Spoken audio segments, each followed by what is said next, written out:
Every fighter dreams of it. The victory that defines a career. Tonight, it is in their grasp. Nick Diaz, black belt in jiu-jitsu, triathlete, the bad boy who learned to fight the hard way. Will this cement his comeback? KJ Noons, Muay Thai master, devastating striker, the clean-cut technician with something to prove. Will this be his signature victory? Two fighters that are ready to take on. But only one will be Top Gun. Plus, the bare-knuckle internet sensation. He's the terrifying street fighter who'll take on anyone, anywhere. It don't stop. But is he ready for the elite cage? Witness Kimbo Slice as he puts on the glove for his elite extreme combat debut. Deep in the heart of Texas, it's elite extreme combat.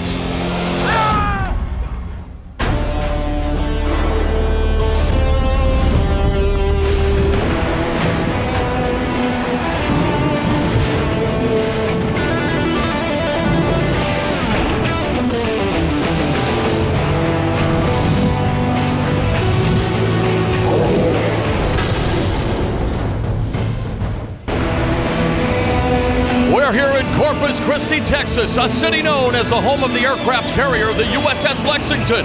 But tonight, this Gulf Coast hotspot will also be known as the latest site for an Elite XC mixed martial arts extravaganza.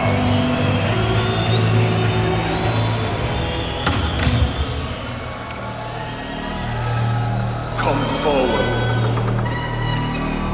You are the chosen one, the new breed of gladiator. You will represent your country. You will be tested in will, skill, strength, and heart. Mind, body, soul, elite, XC, mind, body, soul, elite, XC.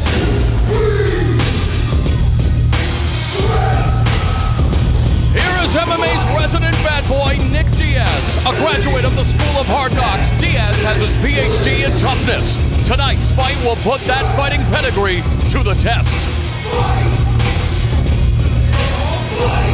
KJ Noons, a knockout specialist who has his sights set on championship glory in both boxing and MMA. Tonight, we will crown a new champion in a new weight division, as a featured attraction will be the Elite XC 160-pound world title match, Diaz versus Noons.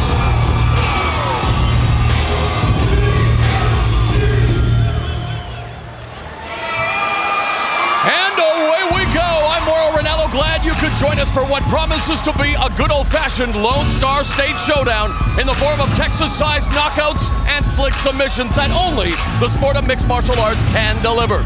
Now, joining me tonight is a man who's a walking encyclopedia of mixed martial arts knowledge, hence the sobriquet, the fight professor. He's Stephen Quadros, and Stephen, Elite XC introduces a new weight class tonight, the 160-pound division. The reason for this new weight class, Moro, is for the safety and welfare of the fighters who had to cut too much in the past. Previously, there was a 15-pound difference between lightweight and welterweight.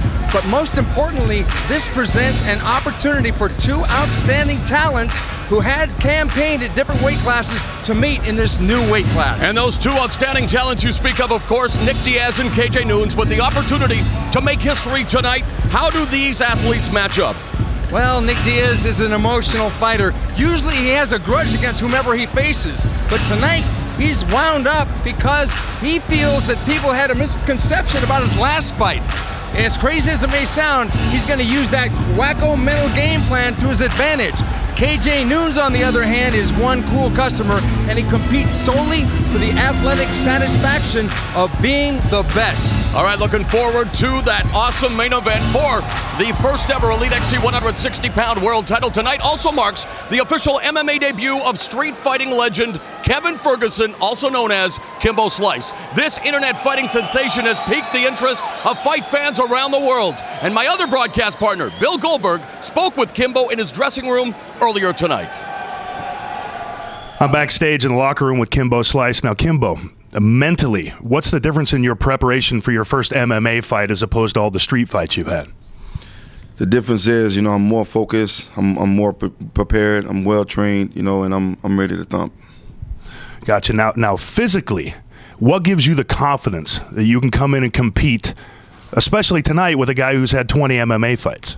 A fight is a fight. The physical aspect of it is the sacrifices mentally, physically, and emotionally, is what has me more prepared. One thing that I can honestly tell you is that a lot of people are going to want to hear the answer to this question. Now, where does Kevin Ferguson stop and Kimbo Slice start? Kevin Ferguson stops back at home with the kids. Kimbo comes out and puts the food on the table. So I don't bring Kevin to events like these because he's home with the kids. Kimbo comes out here, take care of business, does what he has to do, and then brings the purse back home. Good luck, my friend. Moro, Quadros, back to you in the cage. He is the man, the myth, the legend.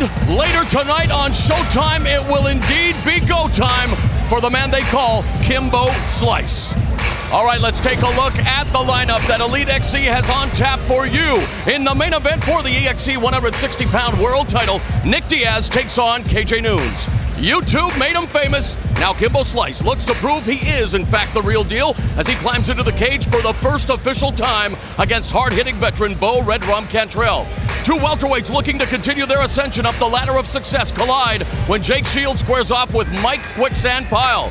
The doctor is in the house again as Seth Kleinbeck looks to prescribe some bad medicine to an Elite XC newcomer from down under, Australia's Kyle Noke in a middleweight battle. And hey, they say everything is bigger in Texas, so what better way to kick off the evening than with a super heavyweight matchup between Antônio Bigfoot Silva and Jonathan Lock and Load Wiezorek.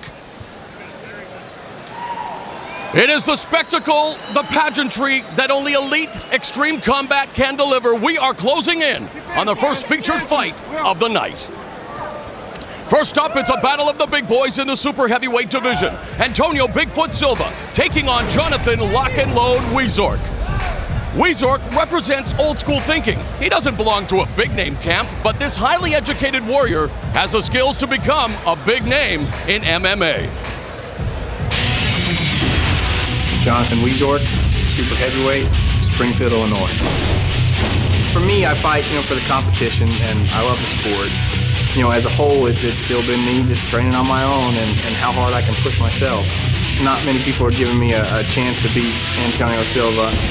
I capitalize on mistakes, and I think that's where, if I'm going to win the fight, I'm going to win it in a sneaky scramble. This fight actually is falling on my wife's birthday, so I went up to her and I said, well, what do you want for your birthday? And she said, how about a win? When the fight's over, if my hand's up in the air, it's a good thing.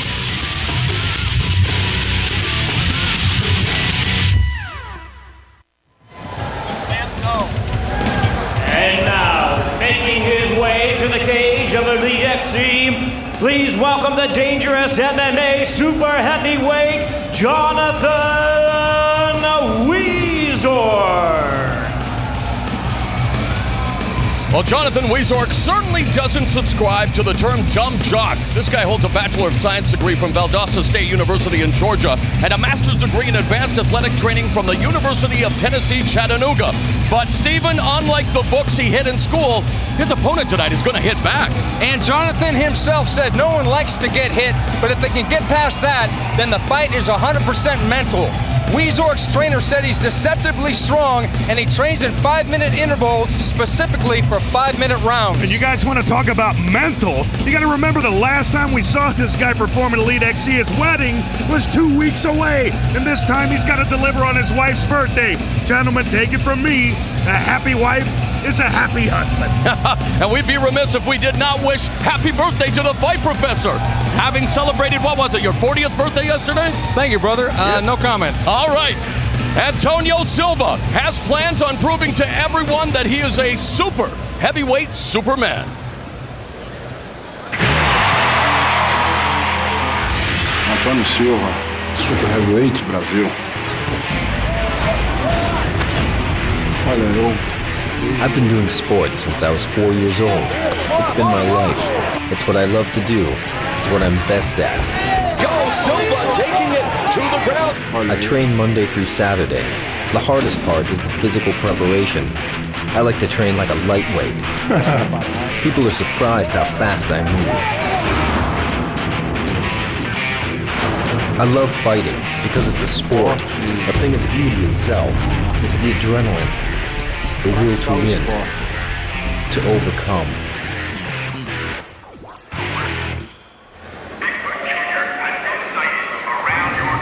Ladies and gentlemen, here he is, the hard-hitting Brazilian super heavyweight sensation, Antônio Bigfoot Silva. Antonio Silva was supposed to face Wiezorek at the Dynamite USA show back in June in Los Angeles. Now, Silva was medically suspended by the California State Athletic Commission after CSAC doctors discovered what turned out to be a benign tumor near his pituitary gland. Silva had surgery to remove it, and we are, of course, very happy to report that he is 100% healthy. And 100% healthy Silva is a dangerous guy for anyone at heavyweight or super heavyweight. He's got reflexes like a lightweight, and he's arguably the best striker in the game. Okay, guys, coming in for the first time at 265, he is, with no question, one of the most dynamic and explosive fighters in the division. To me, a 265-pound Silva is one scary dude. Of course, he fights out of American Top Team, also representing his native country of Brazil, the big man, Antonio Silva, receiving a raucous reception here from a tremendous crowd on hand at the American Bank Center in Corpus Christi, Texas.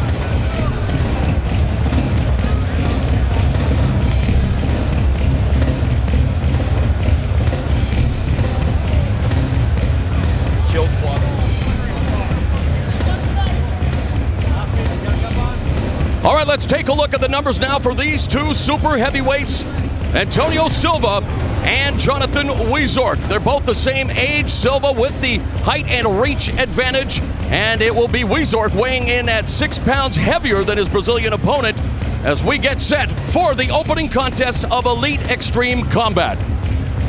Let's now go over the rules of combat for Elite XC. 3 judges will score the fight based equally on striking, grappling, aggression, and cage control. Scoring is done on a 10-pound must system, with each winner of the round getting 10 points, the loser 9 or less. No knees to the head of a grounded opponent, and only the referee or doctor can stop the fight. All right, now here he is, the maestro of the MMA microphone. Let's take it up to Jimmy Lennon Jr.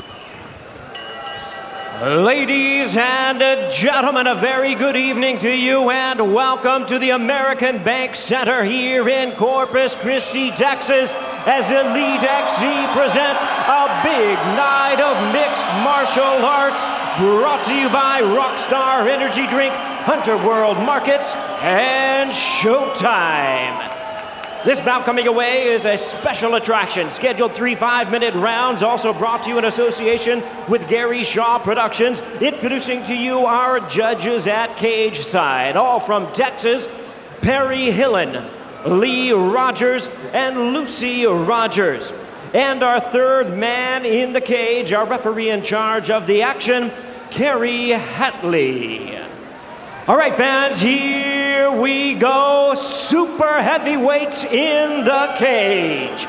Introducing to you first on my left, he is fighting out of the blue corner, standing 6 feet 3 inches. He weighed in at 271 pounds. Raised in the time-honored discipline of wrestling, his MMA record stands at 11 wins, 1 defeat. All 11 wins coming by way of stoppage, with 3 knockouts and 8 submissions to his credit. Hailing from Springfield, Illinois, introducing Lock and Load, Jonathan Wiezorek.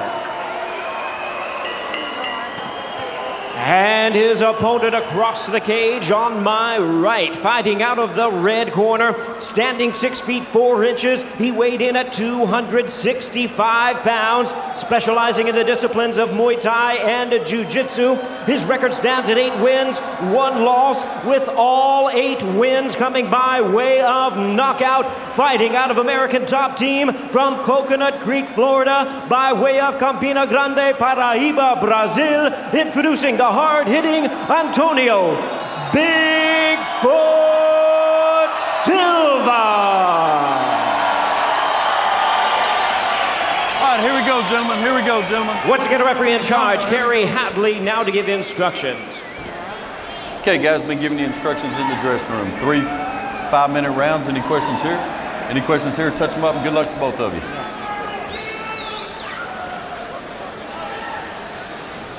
Okay, gentlemen. Antônio Bigfoot Silva, Jonathan Lock and Load Wiezorek getting set to get things started here in the super heavyweight division. 3 5-minute rounds. You ready to go? You ready to go? Let's go to war, man. Come on. Gotta love the big boys, gentlemen. Wiezorek blew out Tim Percy in his last fight in just 50 seconds. He'll be looking to blow out Silva quicker than it takes his wife to blow out the candles on her birthday cake, but it's going to be an easier said than done task, especially against a guy like Silva down to 265 pounds. This guy is cat-like quick. Yeah, Silva's going to be a big problem at that weight. Wiezorek is living up to the promise that he only fights that one way. Couple punches, clinch, take down, and finish. That's what he wants to do here. Wiezorek fighting out of the southpaw stance, tries to come in on Silva. Silva has nothing to do with it, just shucks him away. He's trying to get his feet back under him again, coming off that surgery that cost him a fight in Los Angeles. Nice knee up the middle by Silva. Silva real patient here while facing the southpaw and Wiezorek. We're going to see that straight right from Silva to counter anything that Wiezorek might have when he comes forward. Silva with a body kick encircling to his left away from the southpaw. Yeah, one thing that surprised me in the interview was that Wiezorek said that he could stand and trade with Silva. So I guess we're going to see real. There's the clinch. Beautiful Silva counters. rocks him with that right hand. Wiezorek is staggered down on his knees now in what could be an attempt at a guillotine choke here by Silva. He's going to try to ride him and goes right behind, showing some of that speed and agility. We've heard so much about Silva's jiu-jitsu. Will we see it in this fight? He's got things on the floor now. Began training in Brazilian Jiu-Jitsu in 1997 with Eli Vanderlei, now training with Ricardo Laborio at American Top Team in Florida. One of the best camps in the world, American Top Team. Right now, Silva, he's trying to get side control, but he's probably just going to grind away. Silva's MO is to get down, get on the mount, and rain down with the hammer fists. Wiezorek will try to get guard here as Silva controlling from the side in the half guard now as 2 minutes have gone in this first round. Silva also trained briefly with Brazilian Top Team and still trains on occasion with the Nogueira brothers as he now rains down those heavy hands, and his hands are the size of Thanksgiving Day hams, Bill. Yeah, he's a big guy, man. I got to tell you, the feet and the hands on this guy are absolutely unbelievable. And you know what? At the end of the day, he's a very, very nice guy, and he's very dangerous. Bad move by Wiezorek. And he's got the back, looking for the rear naked choke. Instead, he's just going to ground and pound here, Steven. Okay, he's got the mount. If Wiezorek turns around one more time, he's going to get choked out. It's a very high mount, very hard to buck Silva off from this position. And those hammer fists, sledgehammer fists from Antônio Bigfoot Silva. Silva is devastating at 265. He looks great. He's got his hooks in, looking to flatten out. Wiezorek maybe go for the Mata Leon, as they say in Brazil. And he's got it right there. He's got it right there. Wiezorek is forced to tap. Antônio Silva returns to the cage, victorious. And the big guy tries a cartwheel, didn't get that, but he sure got that rear naked choke. Once he got the leg hooks in, it was over. Again, gentlemen, 265 pounds is the weight limit for the heavyweight division. Are you kidding me? This guy at heavyweight? This guy, I'm telling you, I think Antônio Silva is the future of the heavyweight division. Draped in the flags of Brazil and American top team is manager Alex Davis, giving him a congratulatory smooch. They were down on the mat for 1 minute, 21 seconds, never got back up to their feet, and it was all said and done at 3 minutes and 12 seconds of the opening round. Antônio Silva secures the submission victory via rear naked choke.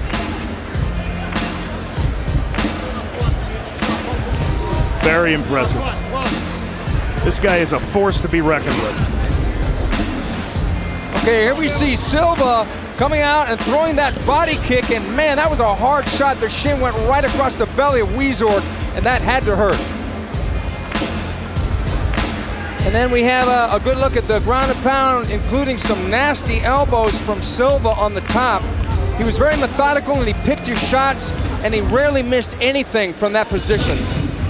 Beautiful ground and pound from the mounted position. When you've got a 265-pound powerhouse like Silva on top of you, you've got to do something quick. Otherwise, those hammer fists and back fists will come down aplenty. Silva's dominating in this position, completely dominating, picking his shots. Wiezorek thought he would have a better chance on the ground, Stephen. Obviously, that wasn't the case as we now see the finish of the fight. Oh yeah, because once he got the leg hooks in and once he got the arm around the throat and he locked that in with a V-lock, it was over. You know, Wiezorek told us in the pre-fight interview he wanted to see just how good Silva's jiu-jitsu is. And we got to see it. Yeah, he got a very up-close look at just how proficient the big man Antônio Silva is on the ground. All right, let's make it official. Once again, here's Jimmy Lennon Jr. Ladies and gentlemen, we have the time of 3 minutes, 12 seconds in round number 1. A rear naked choke ends this contest as the fighter taps out. He is the winner by way of submission, Antônio Bigfoot Silva.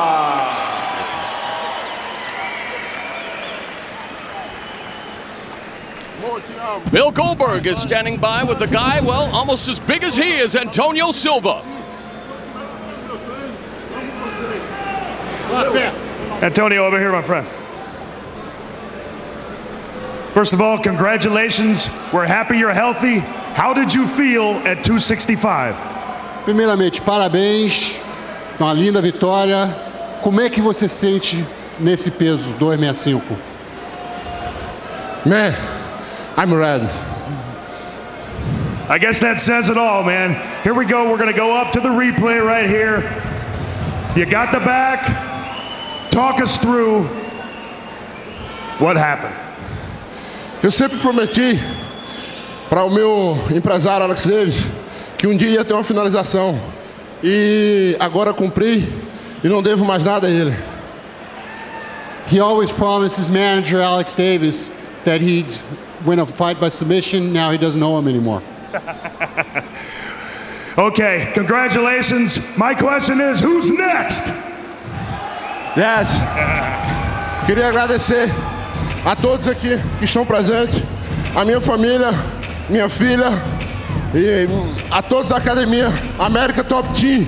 Eu amo vocês. I love you guys. Okay, back to the cage. All right, thanks a lot, Bill. I think he was thanking American Top Team and his family. Portuguese, Italian, very similar. As Antônio Silva records his first submission win in his MMA career, improving to 9-1. All right, we want to remind you to visit show.com for information about upcoming Elite XC and Show XC Elite Challenger Series MMA events, as well as upcoming fights on Showtime Championship Boxing and Showbox, the new generation. We would also like you to check out Elite XC action at ProElite.com. You can see interviews with all of tonight's fighters, pre-fight as well as post-fight. You can watch streaming of tonight's event as well as other upcoming shows from Cage Rage, Icon Sport, and Grappler's Quest. Plus, you can even post your own photos and fight footage. That's ProElite.com. Up next, a middleweight fight as the doctor, Seth Kleinbeck, squares off against Kyle Noke. Now Noke is bringing the Thunder from down under. This native of Sydney, Australia is more than capable of getting his opponents to tap, but something tells me he would much rather have a knockout. Wow. Kyle Noke, middleweight, Brisbane, Australia. No, I've never fought in the United States before. G'day. I want to show the rest of the world that Australia's got some good fighters.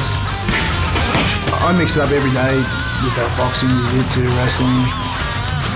I know he's a strong guy, he's a big guy, likes to hit hard. I just get in there and fight. I'm not going to say I'm not going to knock him out, I'm not going to say I'm going to submit him. I'm just going to get in there and whatever presents itself to me, I'm going to take that option. American fans should expect a good, hard fight with all my heart. I just want to win.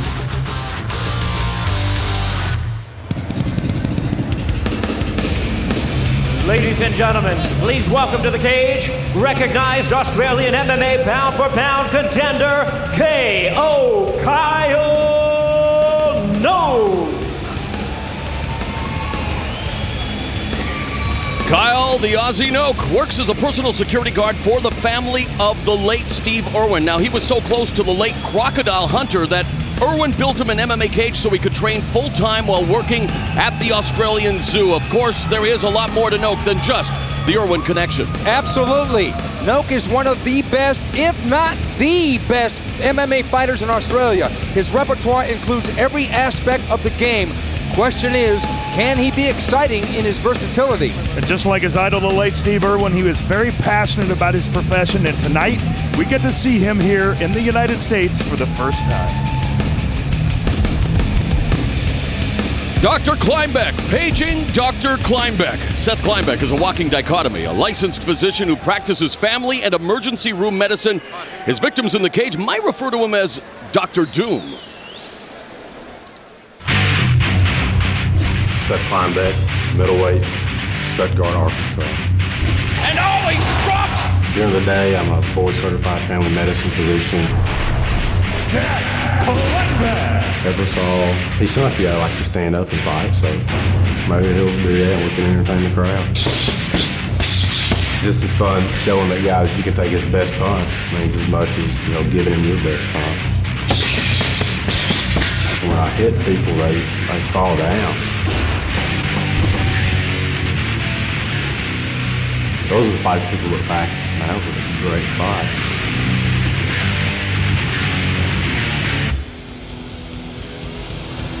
And now, here is the heavy-handed doctor of MMA, Dr. Seth Kleinbeck. Seth Kleinbeck recently signed a new 6-fight deal with Elite XC after going 2-0 under the Elite XC banner. Obviously, the promotion like what they see in this Arkansas dog. They like what they see because, as Kleinbeck puts it, quote, when I put a glove on people, they go to sleep, unquote. There may be more pressure on Seth tonight because of the frustrating style that Noke brings to the cage. He said he needs to continue to be more patient while still dictating the pace in this fight. Perfect example came in his last fight for Elite XC, a very methodical, deliberate performance until he closed the show with a thunderous KO. And let's make it clear here, Stephen, there's no anesthetic on that glove that he uses, that he puts him to sleep with. He is a doctor after all. You're too much more. Dr. Seth Kleinbeck taking on a newcomer to Elite XC and actually making his American debut in Kyle, the Aussie Noke. All right, let's go to the tail of the tape for this middleweight matchup.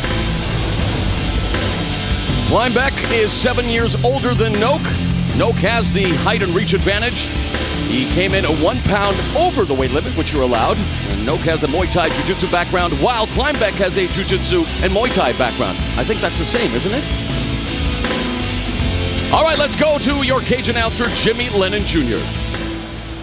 Ladies and gentlemen, at this time, Elite XC presents middleweights in the cage in about scheduled 3 5-minute rounds, and brought to you by Rockstar Energy Drink, Hunter World Markets, ProElite.com, and Showtime.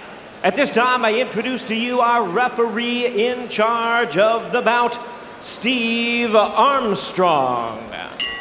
All right, fans, here we go. Introducing to you first on my left, fighting out of the blue corner, standing 6 feet 2 inches. He weighed in at 186 pounds. a mixed martial artist joining us in the traditions of Muay Thai and Jiu-Jitsu. His record stands at 13 wins, 3 losses, and 1 draw, with 5 knockouts and 4 submissions to his credit. Representing Jackson Submission Fighting and Integrated Martial Arts of Australia, tonight making his U.S. debut from Brisbane, Australia, please welcome K.O. Kyle Noke.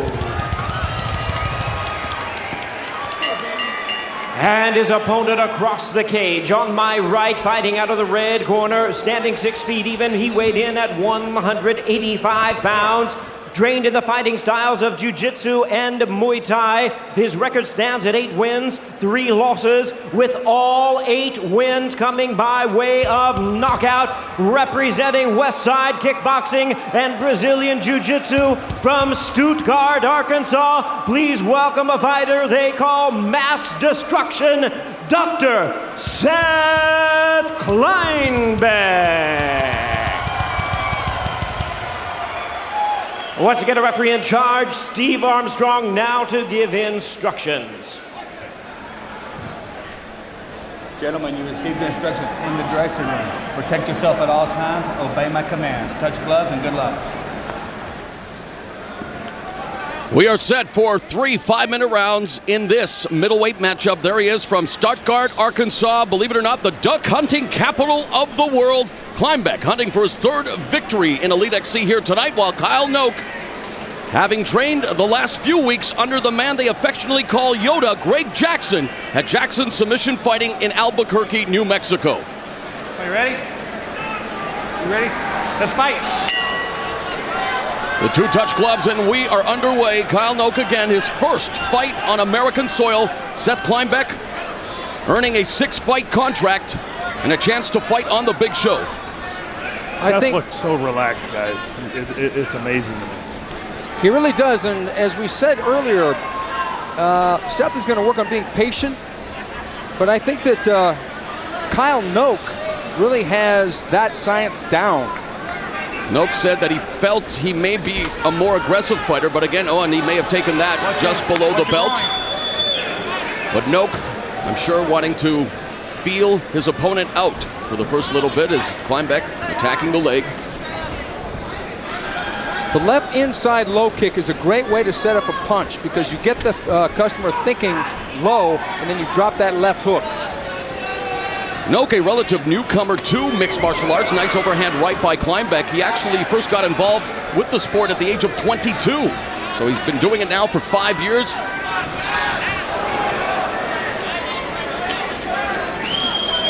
Oh, and Kleinbeck gets staggered with that straight left by Noke.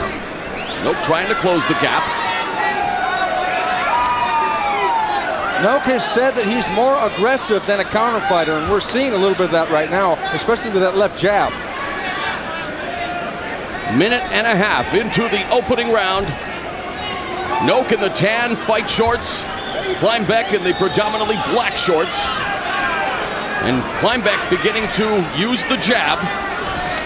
Nice kick, but caught by Kleinbeck, and immediately Noke secures a half guard. That was a beautiful reaction by Seth Kleinbeck, catching that leg and getting a takedown as a result. Now he's in half guard. Let's see what he can do.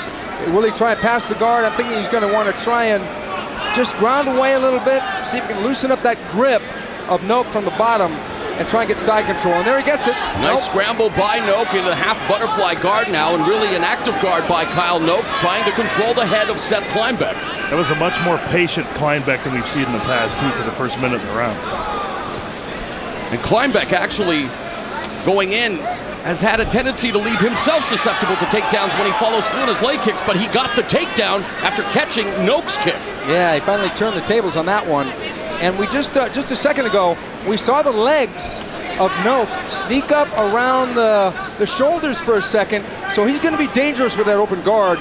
He's going to look to try and grasp a triangle choke on armbar from the bottom. Kleinbeck looking for a neck crank. You know, of his 10 career fights, only once has he gone the decision. And there is Noke from the bottom, trying for the armbar. Kleinbeck escapes, but again, Noke proving to be very active again, shrimping those hips, Stephen, really trying to maneuver into position for an arm lock, and like you said, perhaps a choke of some kind. I really like the guard right now of Noke, and he's going for the armbar. He's so flexible, so quick. The quickness factor right now is going to Noke, but when Kleinbeck postured up, he got out of trouble. Well, how does Kleinbeck counter the active guard of Noke? Because you can see him. Is it safe for him to just stay in the middle in that open guard? I think he should just start getting busy with punches, just little pity-pat punches, and load up every third or fourth punch. Because if he sits and waits for Noke to do something, he's going to be already in second place. And Noke again looking to secure Kleinbeck's left arm. Good double hand defense there by Kleinbeck, staying in close. Noke is probably going to have to give that move up, because Kleinbeck had his elbows in tight and his hands together, and he was able to defend the move. A very patient, cool, and collected Kyle Noke. Some shoulder strikes now by Seth Kleinbeck. They've been on the mat now for over 2 minutes, and it's really been Kyle Noke that has been going for the submissions from the bottom. And now Kleinbeck probably where he wants to be, in the stand-up position in the final minute of this opening round. It was a real interesting battle down there on the floor, and Noke trying for the Superman punch, but Kleinbeck got there first.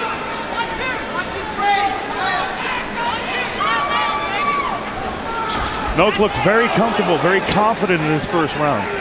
Yeah, he really does, and he had a really good guard, and he was really quick in his changing of different positions on the floor.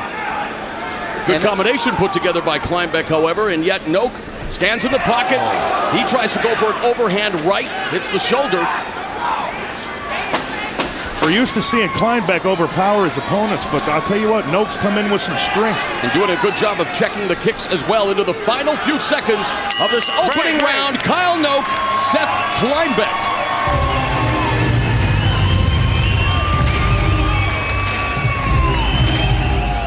And there is Seth Kleinbeck's wife of 16 years, Courtney. They have 11-year-old son, Carson, 4-year-old daughter, Pate. Her name is Courtney. Apologize to the Kleinbeck family. Catherine may be the sister, but that is his wife, Courtney. Well, both of these fighters said it was very important for him to provide an interesting fight. Well, they both followed through in the first round.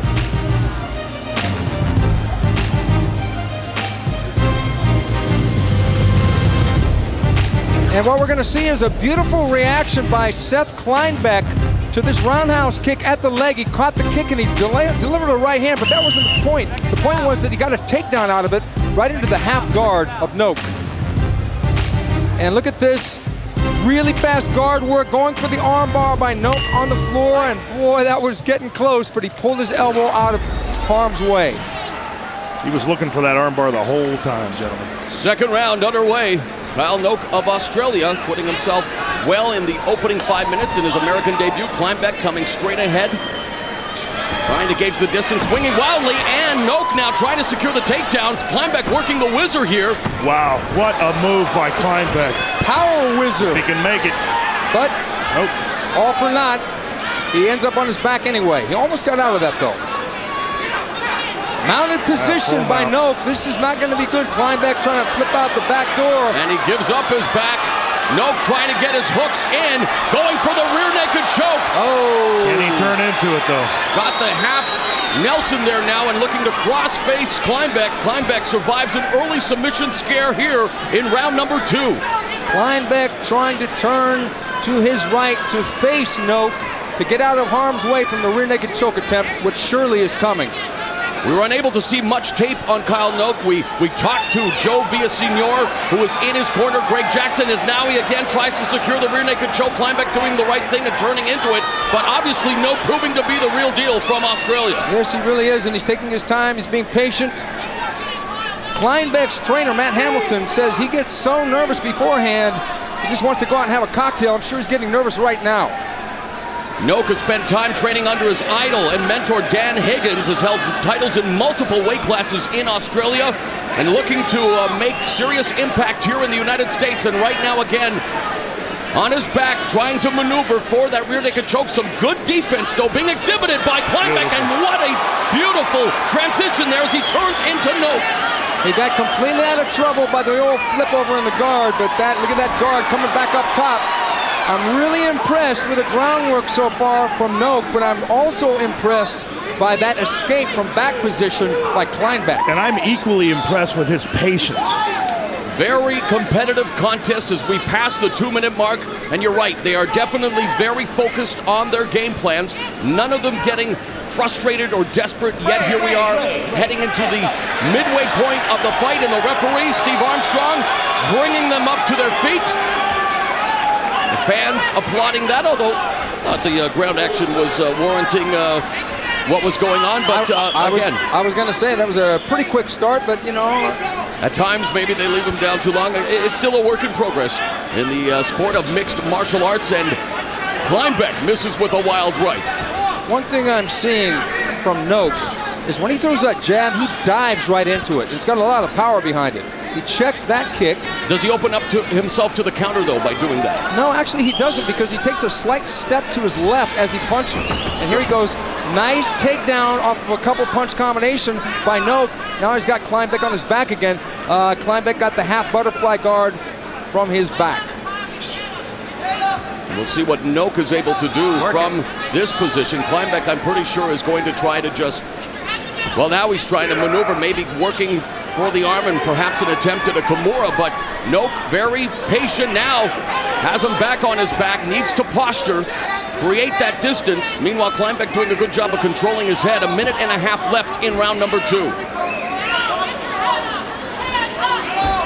Okay, we see he's getting ready. Noke is getting ready for some serious ground and pound when he goes up like that. When he gets his base really wide and he goes up like that, he's going to start dropping bombs. You see Kleinbeck trying to shift his hips, trying to perhaps work for the arm, the left arm of Noke. We got a nice cut over the left eye of Kleinbeck. We'll see if it makes a difference in this fight. Could be running down into his eye later in the fight. Final 60 seconds of round 2, and yes, there is the cut over the left eye. Good job, Bill, and we'll have to wait and see. He is a doctor, after all. Will he be able to take care of himself? Well, he could self-administer. He'll need a mirror. Yeah, no question. But we do have very good doctors on hand here. The Texas Department of Licensing and Regulation. Here in Corpus Christi, Texas, ringside physicians Dr. Robert Williams and Dr. Michael Fuentes. And here they go. Come here. Oh yeah, guys. That's pretty deep. We're going to try to pick up the sound here as the doctor will indeed be checking out Seth Kleinbeck. And again, it's going to be Dr. Robert Williams. Paging Dr. Kleinbeck. Oh, wow, yeah, that is gentlemen, I've got to tell you that right there is going to be that's going to be a problem. That is similar to what happened in Emelianenko Nogueira's fight in the Grand Prix final in Japan, and yes, that is it. The fight has been stopped, and really justifiably so. A very nasty gash over the left eye of Seth Kleinbeck. The question is, what caused it? It was probably an elbow. I think Noke went with a right hand when he was mounted, and the elbow caught him. From our vantage point, hard to see, but we will endeavor to bring it to you via a replay as what a fight it was, and a very good debut, a solid effort from Kyle Noke, who comes to America and records a victory, being congratulated by Smokin' Joe Villasenor, and there he is, the man they call Yoda. He's absolutely a mad scientist of mixed martial arts, Greg Jackson. He really is, and he was also co-cornered by Smokin' Joe Villasenor. A great corner, and boy, that was an impressive victory for Kyle Noke.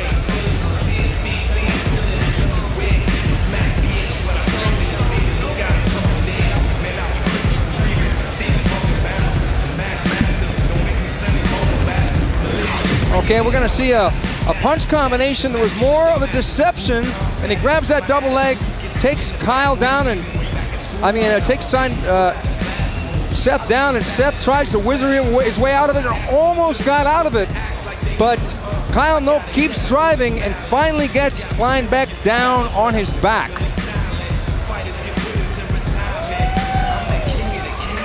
Okay, now, once he gets back control, Noke goes for that Renegade choke, and Kleinbeck was able to defend pretty much all round long. He stayed out of trouble. He prevented that arm from going across his throat, and he turned his head. And here's the transition where he does a real quick flip here. He explodes. Ah, that was nice. He explodes to his side, face to face, out of harm's way. Okay, one thing about mixed martial arts, you can punch the opponent, but you can also throw the elbow. And here we see a prime example of how an elbow can lead to the stoppage, of which it did tonight. It was the right elbow by Kyle Noke that ended things here in round number 2. Cut opened late in the second stanza, and it was over due to a ref stoppage. Kyle Noke victorious, being flanked by the Jackson submission fighting crew. And here to make it official, once again, is Jimmy Lennon Jr. Ladies and gentlemen, we have the time. 4 minutes, 22 seconds in round number 2. The opponent suffering a cut, deemed unable to continue by the ringside physician. He is the winner by way of technical knockout in his U.S. debut, KO Kyle Noke.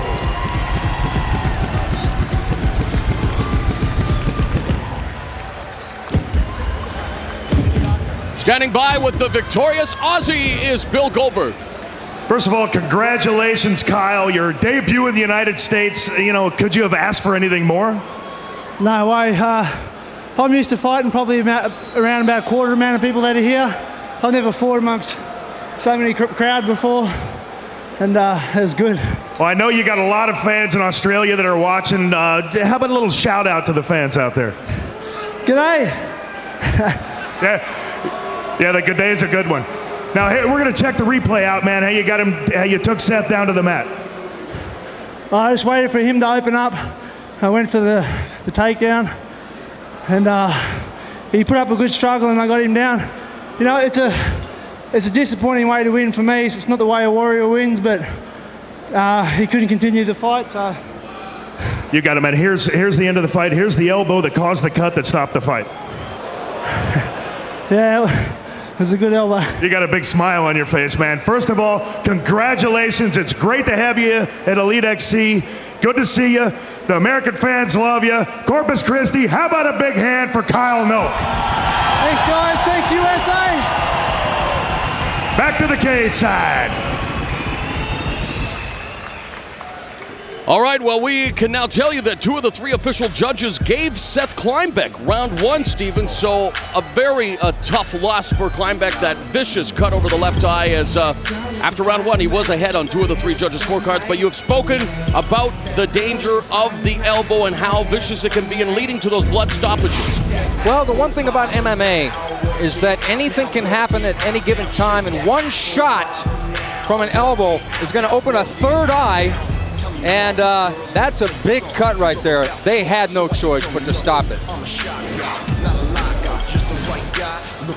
All right, we're just getting started with this big night of mixed martial arts action. Still to come, the Elite XC debut of Kimbo Slice. That's right, the internet street fighting legend is going legit here on Showtime against Bo Cantrell. That's still to come tonight as the 2 heavyweights collide in Elite Extreme Combat, and the main event of the night, the first ever Elite XC 160-pound World Championship on the line as Nick Diaz will take on KJ Noons.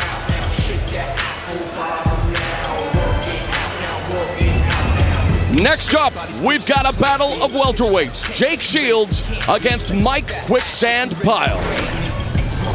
Quicksand Pyle, a member of the All-Star camp known as Extreme Couture. Now, he's gone on record as saying this is his Elite XC swan song, and he promises to go out with a bang. Mike Pyle, welterweight, Las Vegas, Nevada. I think the most thing that I enjoy about being a mixed martial arts fighter is the competition. I love to compete. I'm a dangerous fighter, and I can put away top guys in the game. I know Jake's a very good athlete. He's got good wrestling, he's got good submissions. He's a well-rounded fighter. I'm excited to fight. We're going to come in and collide with each other. I have a feeling he's going to be trying to take me down a lot. But I think once Jake feels my power, He won't want to stay standing with me. You get caught in quicksand hard, you fight quicker, you sink. And now, ladies and gentlemen, please welcome the all-around skilled cage master, Mike Quicksand Pyle. Mike Pyle has been very vocal about his disappointment with the way he feels he has been promoted in Elite XC. To say he's a happy camper would be an understatement. And even though Elite Extreme Combat offered him a chance to fight for the welterweight title tonight, he said, thanks, but no thanks. And it may be the best Pyle that we've seen thus far because he has adopted well under the tutelage of Randy Couture and his all-star camp at Extreme Couture in Las Vegas. You know, he has matured under Extreme Couture, no question about it, but tonight it's plain and simple. It's his chance to put up or shut up. Does he leave the promotion a winner, or does he just become another victim on Jake Shields' rise to the top? Pyle's opponent, Jake Shields, has cemented his status as a top 10 fighter in the welterweight division, and he's rapidly building a reputation as someone who is, more than willing to go out on his shield. Jake Shields, welterweight, San Francisco, California. I think I love competing. What better way to test yourself than getting in there one-on-one with another trained fighter, and you versus them, and one of you guys is walking out a winner, one's walking out a loser. I feel like I'm the best, when I'm training. I feel like I can beat anyone. I was just one of the really talented fighters out there, and the only way to find out is to get out there with the very best and fight them. I want to move up, be the number one guy in the world. I've got a big fight ahead of me. It's a really tough one. If I go out there and dominate Pyle, I think they'll definitely help me move up.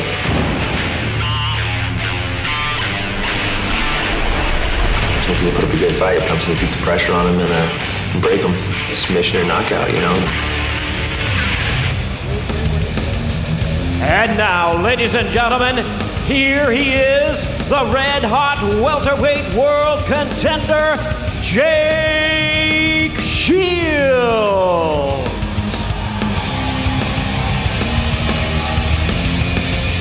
Starting to shake his reputation as not being a finisher, with his last 4 wins all ending inside the distance. He's riding an 8-fight winning streak. A victory tonight will most definitely solidify his status as one of the very best in his weight class.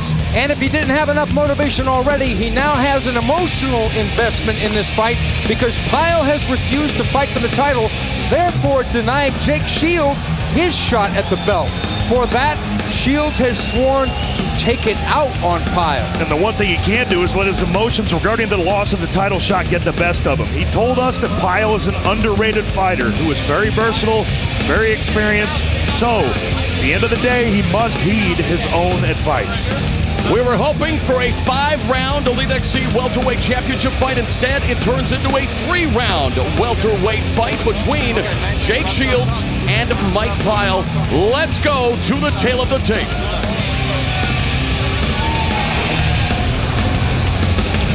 Pyle is 4 years older than Shields, an inch taller, comes in at 1 pound heavier, and very similar backgrounds. Of course, Shields, a world-class grappler, has been in over 600 folk-style wrestling matches, so we'll look to see what happens in this non-title affair between Shields and Pyle. Here once again, your cage announcer extraordinaire, Jimmy Lennon Jr. Ladies and gentlemen, at this time, Elite XC presents a welterweight special attraction made possible by Rockstar Energy Drink, Hunter World Markets, and Showtime. At this time, I introduce to you our referee in charge. He'll be giving instructions after the introductions, Kerry Hatley. All right, fans, here we go. 3 5-minute rounds scheduled.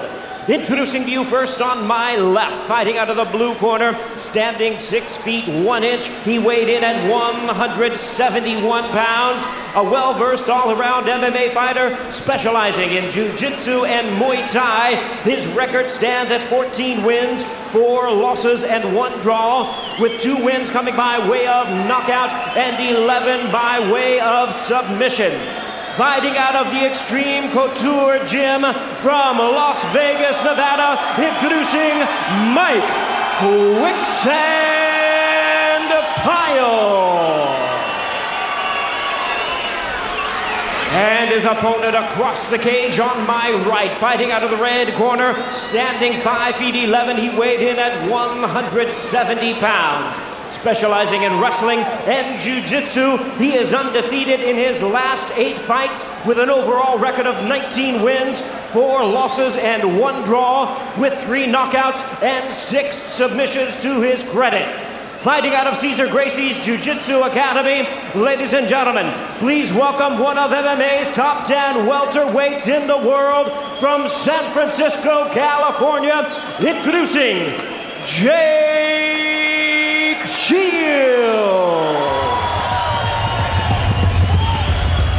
Once again, a referee in charge, Kerry Hatley, now to give instructions. Okay, gentlemen, be giving you instructions in the dressing room. Any questions here? Any questions here? Touch them up. Good luck. We're about set for this welterweight matchup. Jake Shields, a brown belt under Cesar Gracie, looking to extend his 8-fight winning streak. Mike Pyle, a product of Extreme Couture in Las Vegas. Randy Couture in his corner tonight. Of course, Couture's career in purgatory after resigning from the UFC in October. The 2 touch gloves. This fight is underway. No, Pyle says there's better wrestlers in Couture's camp than Jake Shields, so we're going to see how he can defend against And he that. just stuffed the takedown and hurt Shields with that knee. And Pyle going for a guillotine choke early. And he's smiling. Don't grab the fence. Pyle stuffed that takedown and dropped that knee, and boy, that wobbled Jake Shields. Shields looking to recover now. Has Pyle up along the fence just above us here. But an early salvo fired by Mike Pyle, stuffing the takedown and nailing Shields with a knee. This is the most fired up I've seen Jake Shields before a match, and hopefully he can get his emotions in check because he fights better when he's really cold. Pyle pummeling up along the fence now, both of them in a standing position. Shields trying to pin him along the fence. As you can see, Pyle trying to block that knee and delivers a short knee of his own. You would think one would give the grappling edge to Jake Shields, but Mike Pyle, very well versed in all facets, and as he told us, he gets to work with guys like Gray Maynard, Joe Stevenson, Jay Huron. And for sure, Jake Shields has said that he feels that Mike Pyle is underrated and he's one of the best fighters that he's faced. But on the other hand, Mike Pyle said the best fighter he's faced is Andrei Semenov, not Jake Shields. And then that fight versus Semenov, he says he breaks his arm and Semenov turns around and hits him with it. What's the short? Pyle was looking for the Kimura on Shields' right arm. Now the trip takedown. Nice reversal there by Shields, and some great back and forth here between 2 very evenly matched competitors in Mike Pyle and Jake Shields. And you can see why Elite XC wanted to make this a welterweight title fight. We're going to see an unbelievable array of ground fighting, and we've already seen that with that rollover by Jake Shields. Randy Couture has been an inspirational influence on Mike Pyle. I have never seen a more focused and a more mature Pyle. And definitely Randy Couture, who's an MMA ambassador, a Hall of Famer in his corner along with Forrest Griffin. While we talk about Jake Shields' corner, he has El Nino, the Strikeforce lightweight champion Gilbert Melendez. Of course, a product of Cesar Gracie. And we mentioned that Shields is a brown belt under Gracie. A lot of people think that that's worth more than a black belt by some other instructors if you get it from a Gracie. Well, Cesar Gracie has got Nick Diaz under him, and now Jake Shields, 2 phenomenal grapplers in their own right, both extraordinary at jiu-jitsu. But look at Mike Pyle. Mike Pyle is no slouch. As Jake said, he's very underrated, and we're seeing, as I said at the head of the show, the best Mike Pyle that we've ever seen. Of course, Nick Diaz will be in the main event, taking on KJ Noons for the Elite XC 160-pound world title. Pyle utilizing the rubber guard here on Jake Shields. Shields now in half guard, will try to pass to side mount, but Pyle doing a good job of neutralizing Jake Shields thus far as Shields tries to open that guard. Shields had to be careful because, as you said, he was using the rubber guard and he was being aggressive from the bottom with that, and it looked like Shields is going to work for that mount. He's got the knee on belly. And he has slipped over to mount, and now Jake Shields, let's see what Pyle's able to do, turns over, trying to escape maybe through the back door. Uh-oh, you don't want to He's make a got it mistake. sunk in, gentlemen, and it's over. And it's over. Jake Shields submits Mike Quicksand Pyle here in the first round. It's 9 in a row for the Caesar Gracie Superstar. One mistake and Pyle had to tap. Unbelievable victory for Jake Shields. And remember, gentlemen, right now he could be wearing that Elite XC belt. And I'm sure that there are designs as Gilbert Melendez comes over to congratulate his teammate. Mike Pyle and Jake Shields embrace as well. A good start for Mike Pyle. He nailed Shields with that knee, unable to capitalize on it. In the end, it came down to the grappling. Mike Pyle was fighting such a good fight. He rocked Jake Shields early, but then just made that one little mistake. And Jake Shields, if anything, knows how to capitalize on something like that. Jake Shields has told us if he had his druthers, and of course, different policies were abounding, he would love to fight Georges St. Pierre. As of right now, he's indeed the welterweight fighter to watch in Elite XC, and it'll be interesting to see who Elite XC brings in to take on Jake Shields. Okay, Mike Pyle started things out real good. Stuffed the takedown, sprawls back. As soon as they get back to their feet, wham! There's that knee that went right to the body. He scoots back, and he shows that he's really in control here. Drops a knee again, stuffs another takedown. Pyle was in charge, but as soon as we had that takedown, and look at this. Talk about a beautiful reversal by Jake Shields. Gets Pyle on the floor and starts ticking away at how good his jiu-jitsu was going to become. And that jiu-jitsu finalized itself. Leg hooks in, right arm around the throat of Mike Pyle. Sunk it in, Mateo Leon. Jake Shields knew he had it. Let's take another look at that. Jake Shields, boy, he knew he had it. Rear naked choke once again. Jake Shields in control. That's jiu-jitsu right there. And you don't think he's taken to heart the fact that people said he was too conservative? He finishes it again early, my friend, in round one. That's 5 fights in a row. He has stopped within the distance. Well, I want to ask you, Bill, or Morrow, is he the uncrowned welterweight champion here? I would say yes, my friend. Let's go to Jimmy Lennon Jr. with the official decision. Ladies and gentlemen, a rear naked choke ends this contest at the tone of 3 minutes, 39 seconds in round number 1. As the fighter taps out, he is the winner by way of submission, Jake Shields.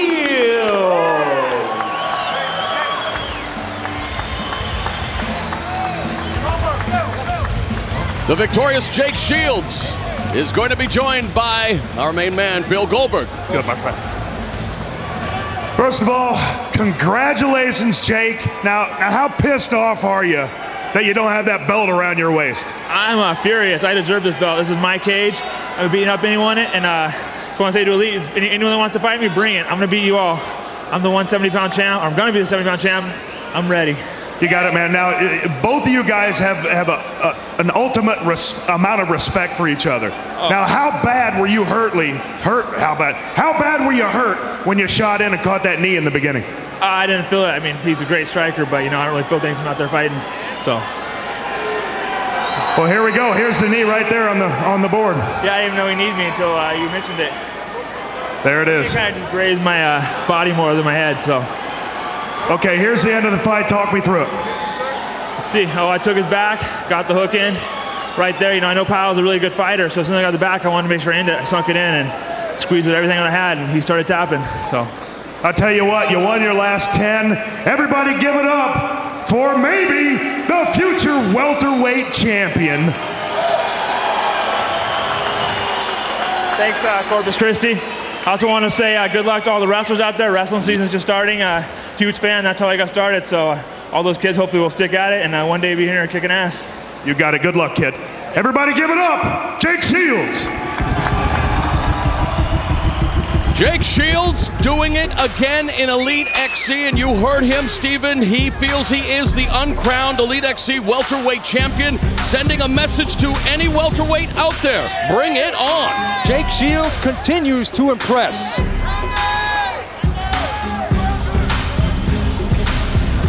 Coming up next here on Showtime, the man, the myth, the legend of street fighting, Kimbo Slice, about to make his official mixed martial arts debut. He took place in an exhibition fight against boxing champion, former champ Ray Mercer earlier this year, but he's about to get it on for real here in Elite XC.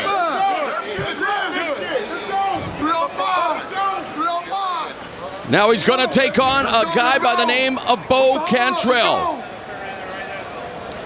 And Cantrell is coming up very soon, but we've got 2 more fights to come, including Slice versus Cantrell, the main event for the Elite XC debut. But first, let's take a look at what happened in 2007 as Elite XC put MMA on the map on Showtime.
Indeed, a sensational year of mixed martial arts on Showtime, but believe me when I tell you, you ain't seen nothing yet. We are closing in on the next fight of the night. Heavyweights in action as Kimbo Slice in his official mixed martial arts debut gets set to take on Bo Cantrell. Cantrell takes his fight on short notice after Kimbo's original opponent, Mike Bork, suffered an injury while training. This former Marine wants to make one thing crystal clear. Bo knows knockouts. Bo Cantrell, heavyweight, Sacramento, California. I don't back down, man. Kimbo Slice, man, it's a big opportunity for me, you know. My eyes lit up, almost like a title fight, man. The way, there's a lot of hoopla surrounding that individual. You know what? It's good for the game. And that's it. I don't think he's ever been hit as hard by anyone as he is going to be by me. And I think I have a lot more technique than the guys he's used to fighting on the street. I was going for after I beat Kimbo Slice, like I shocked the world. Right now, no one is giving me a chance to beat Kimbo. Everyone thinks he's going to come and just smash me. I love proving the haters and doubters wrong, man. I don't see me losing this fight. And now, joining us to the cage of Elite XC, here is the explosive former heavyweight champion, Bo Cantrell. Bo Red Rum Cantrell feels he is flying under the radar in this matchup. All the pressure is on his higher profile opponent. And you know what? In an ironic twist, Cantrell holds a first-round TKO victory over the man he's replacing tonight, Mike Bork. Cantrell is infinitely more experienced at MMA than Kimbo is, but half of that experience is at losing.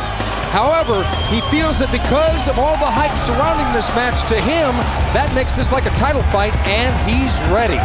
Cantrell stated he's not afraid of anyone or anything, but will his tendency to go for an early knockout put him right in Kimbo's backyard? And gentlemen, let me tell you that Bo Cantrell served in the Marine Corps, and it gives us a good opportunity on November 10th to say happy birthday to the U.S. Marine and Navy Corps 232nd B-Day. Thank you to all you ladies and gentlemen who serve this country. We appreciate it. We wouldn't be able to do what we're doing tonight without your hard work. Definitely up in Canada. Remembrance Day, November the 11th, and I echo your sentiments, Bill. Definitely dedicating all of it to our troops who help to keep us free as we now take a look at the man that Bo Cantrell will be facing here tonight. Kimbo Slice has become a YouTube legend, but tonight he is going to prove that is indeed the real deal as he goes from the street to elite.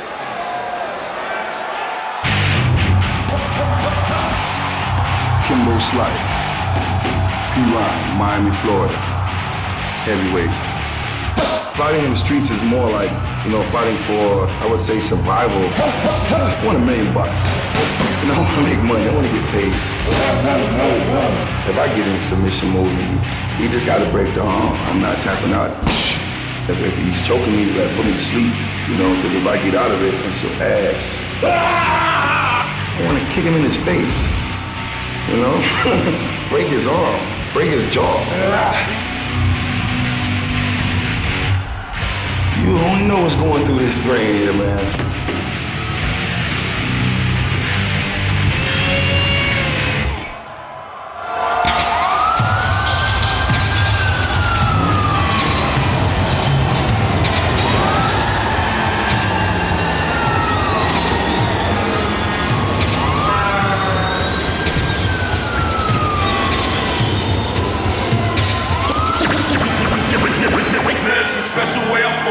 Ladies and gentlemen, here he is, the popular street fighting legend, Kimbo Slice.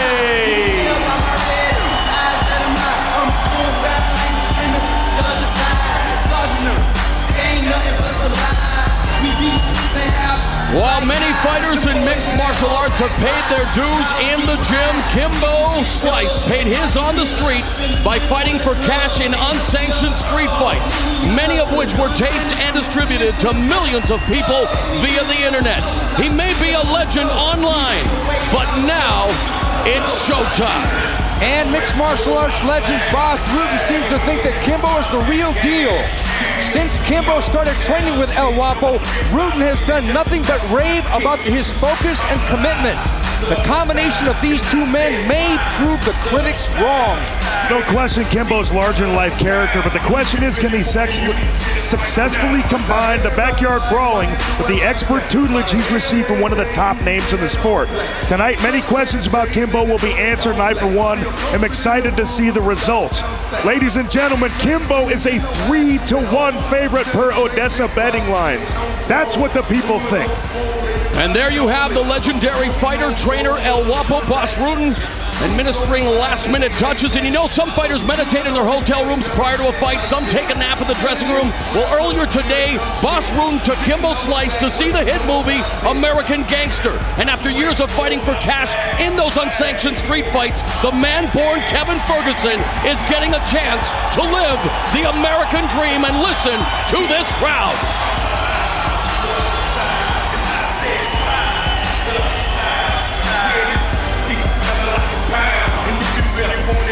Let's go to the tail of the tape for this heavyweight contest between Kimbo Slice and Bo Cantrell. Slice is 2 years older than Cantrell. They're the same height, relatively, 3-pound weight difference. And of course, Slice with a brawling background. Bo Cantrell, a kickboxer, Muay Thai. Expect a stand-up war. After all, that's what the people came to see. Let's now take you to Jimmy Lennon Jr.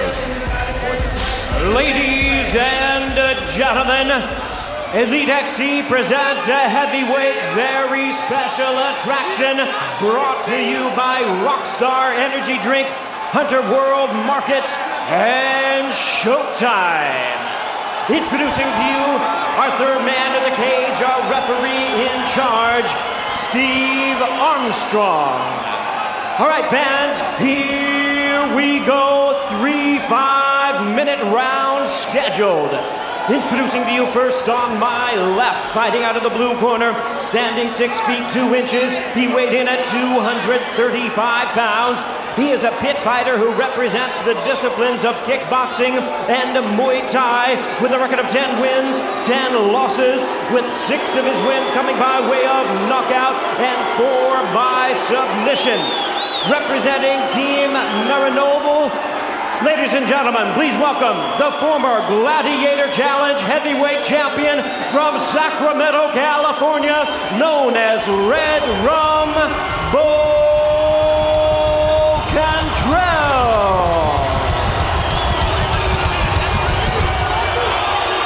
And his the cage on my right. Fighting out of the red corner, standing 6 feet 2 inches, he weighed in at 238 pounds. This long-time popular street fighter is described as a brawler who tonight makes his official MMA debut. Representing Team Kimbo, fighting under the tutelage of Bas Rutten from Miami, Florida. Ladies and gentlemen, please welcome the heavy-handed phenom, the popular legend and street fighting star of the Knitter Hat. Ladies and gentlemen, here is the one and only Kimbo.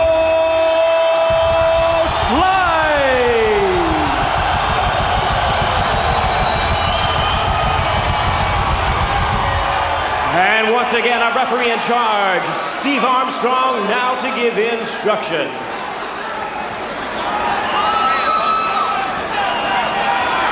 Gentlemen, you received instructions in the dressing room. Protect yourself at all times. Obey my commands. Touch gloves and good luck. There have been people in the media who maligned Elite XC for bringing in what some of them call a glorified street fighter. Stephen Bill, listen to the crowd in attendance. He has matched himself up with Bas Rutten. I've had a chance to visit with Kimbo Slice.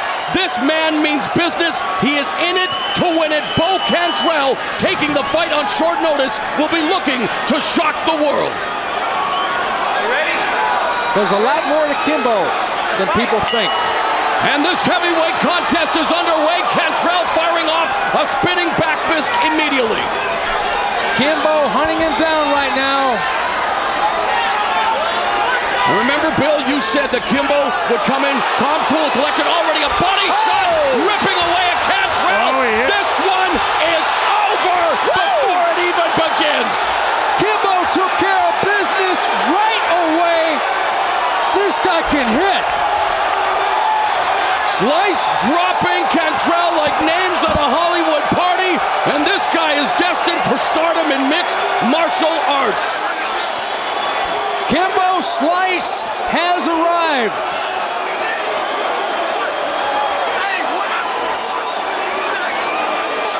Wow, that's got to be some kind of a record. At just 19 seconds of the opening round, Kimbo Slice cold cocks Bo Cantrell, and Slice is on the map. 19 seconds, Professor. One thing I like, Morrow, is the fact that Kimbo came out relaxed like he'd already had 20 MMA fights like his opponent did. He hunted him down and dropped the hammer, and that was all she wrote. The crowd came to see fireworks. They got it. Kimbo Slice making short work of a game, and let's again give some respect to Bo Cantrell taking the fight on very short notice after Mike Bork suffered an injury in training. Bas Rutten, a very happy man, and I could think of a lot worse individuals to have in your corner. Bas Rutten, really the trainer of champions, and Kimbo Slice, Kevin Ferguson, has won his mixed martial arts debut here on Showtime. There's not much that Bas Rutten does not know about the game. And with a guy like Kimbo coming in, he's not going to try and overcomplicate things. He's only going to want to make what Kimbo already does better. And what we saw is basically what Kimbo always does, come out there and punch people out. I didn't expect to see a Gogo Plata in his MMA debut, Stephen. It happened so quickly that I think that there's got to be a lot of relief.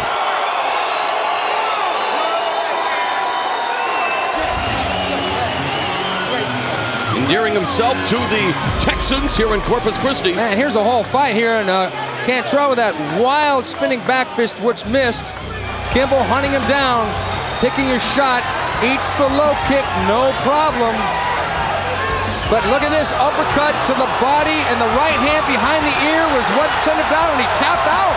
Man, it was right behind the ear with that right hand, and that must have been a crushing shot. Cantrell really thought, man, what hit me? Here it is again. We see that right uppercut. It was nice and tight, too. He didn't wing that punch. It was a beautiful body shot as well to set it up. It was almost a half punch, half forearm, and he just blasted away, and Cantrell had enough, man. He thought, man, that was a jackhammer punch. Here it is once again. Kimbo just hunting him down literally. Got the body shot, double up on the punches. Man, I'm telling you, man, Kimbo. Do you think What? The nerves got the better of Bo Cantrell as well. Bo Cantrell's not a guy known to just tap out like that. It just seemed like he was overwhelmed by the whole spectacle of this. I don't know. I was going to say that Bo Cantrell, looking into Kimbo's eyes, he looked into the eyes of a demon is what he did. All right, let's make it official. Here is Jimmy Lennon Jr.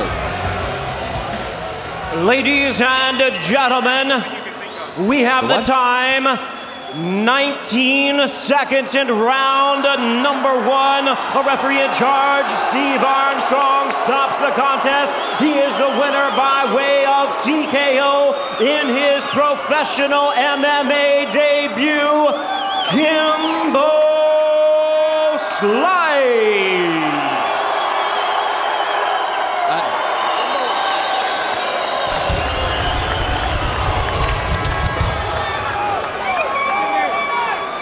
Bill Goldberg is standing by with the triumphant Kimbo Slice. First of all, congratulations, Kimbo. It didn't take you long. Now, was that part of your strategy, man, to kind of even out the experience of your opponent by just rushing him and giving him all you got? No disrespect. First thing I want to thank is my Lord and Savior, Jesus Christ. I want to thank Corpus Christi for the love. Thank God for the love. And I am looking forward to coming back here. Okay, so no answer on that one. So lead me to the knockout, man. Tell me what happened. You know, I wasn't sure what he was going to do. I came in with a leg kick. You know, I was just trying to wait to set him up, time him right. I guess I landed the uppercut. I wanted to, you know what I'm saying, show what all this hard work and the sacrifice, you know what I'm saying, was for. And before I knew it, the fight was over. Well, unlike the Ray Mercer exhibition you had, you actually came in here with a guy who had a hell of a lot of experience. He had 20 fights. So the next question is, what's next for Kimbo Slice? What's next is whoever's next. Real talk. You got it, man. Beautiful. Well, congratulations, everybody out here. Let's hear it for Kimbo Slice. I just wanted to...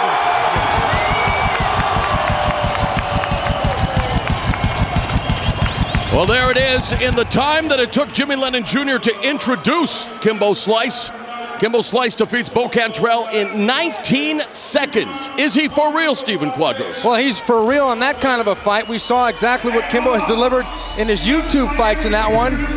But as I said again, he's going to go and just sharpen up what he does and learn every other aspect of the game slowly. Perfect opponent for him, by the way. We know one thing, the man can sell tickets. This crowd absolutely vociferous when they introduced him and were on their feet for the majority of that fight.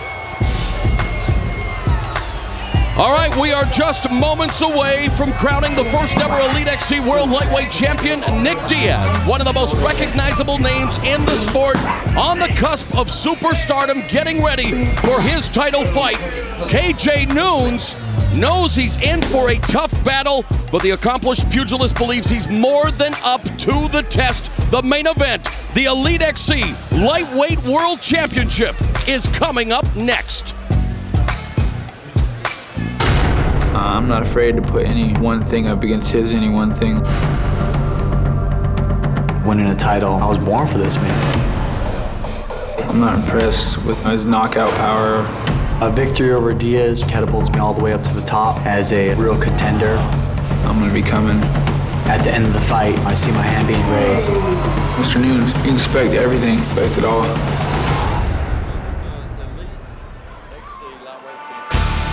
Here's what's coming up in the near future on Showtime Sports. Friday, November 16th, Showbox, the new generation, comes to you from the Caribbean island of St. Lucia. The main event features heavyweights as Joey Abel fights Tiki Oru, plus unbeaten super middleweights as Olympic gold medalist Andre Ward squares off with Roger Cantrell. Friday, November 23rd, Showtime pay-per-view presents a clash of former champions and bitter rivals. Fernando Vargas versus Ricardo Mayorga. Showbox closes out its year on Friday, November 30th with a return appearance of hard-hitting unbeaten junior middleweight James Kirkland versus Alan Conyers. And Saturday, December 1st, Showtime Championship Boxing features Antonio Tarver and Vernon Forrest defending their titles in co-main events. Also on the card, newly crowned flyweight champ Nonito Donaire. For more information on Showtime Sports, go to sho.com. Well, the atmosphere here at the American Bank Center has reached a fever pitch. We are ready for our main event of the night, Nick Diaz versus KJ Noons for the Elite XC Lightweight World Championship.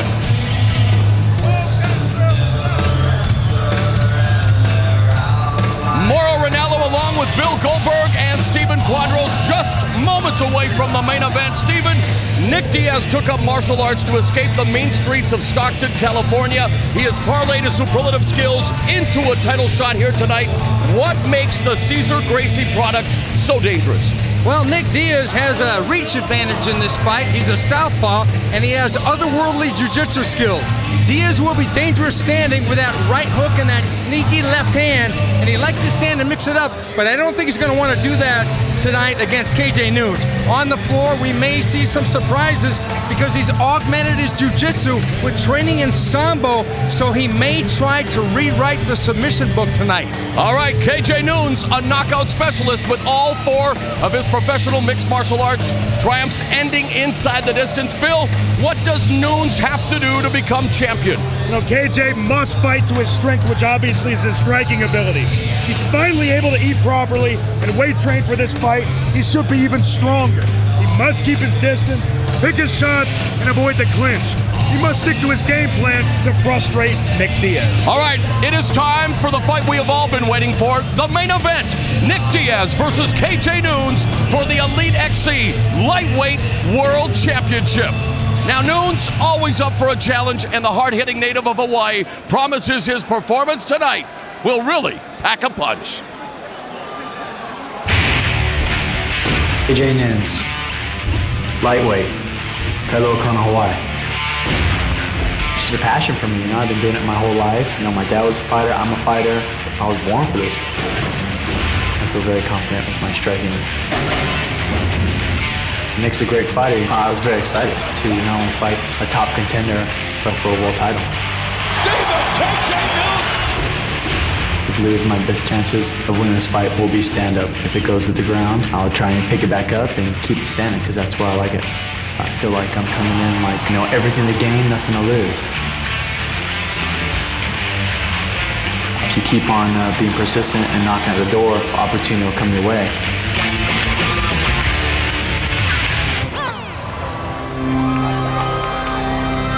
Ladies and gentlemen, for our main event of the evening, please welcome to the cage the dangerous and hard-hitting lightweight contender, KJ Noons. KJ Noons earned this title shot after scoring a devastating knee knockout victory over the highly regarded Edson Berto at the Show XC event on July 27th of this year. In that win over Berto, KJ demonstrated a wide variety of skills, including sound takedown and submission defense. Both these attributes he will definitely need tonight. KJ enters the cage once again as the underdog, but tonight it's time for KJ to bring the heat if he wants to become the first Elite XC lightweight champion. He is a native of Hawaii, went to high school in Houston, Texas. A lot of family and friends on hand here tonight at the American Bank Center, and they will be cheering for KJ Noons, who maybe has less MMA experience than Nick Diaz, but when you combine his kickboxing and boxing record, this guy's also been a veteran of combat sports wars.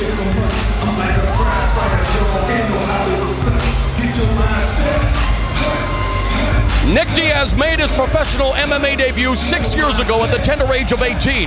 A veteran of 22 fights, none carry the magnitude of this one tonight.